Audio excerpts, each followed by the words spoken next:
The Red Thread of Fate, and A Rainy Night in Seattle. I used to think that the one who got away was just a tired cliche, a story people told themselves to make sense of a messy breakup. But then I lived it. Back in 10th grade, there was this girl, Maya. She was the kind of person who just glowed. We were inseparable. We spent every weekend at the local diner, sharing a single order of fries and talking about how we'd eventually make it out of our small town together.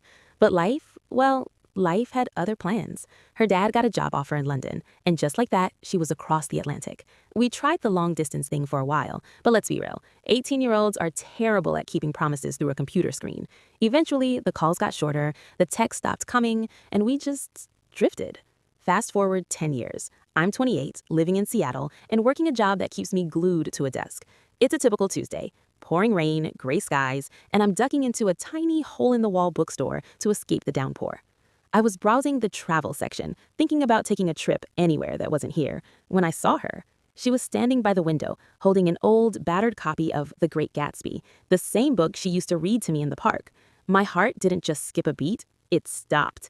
I stood there, frozen, for what felt like forever. I thought, there is no way this is happening. Seattle is a big city. The odds were astronomical. I finally found my voice and whispered her name. She turned around, and the look in her eyes, it was like 10 years had never happened.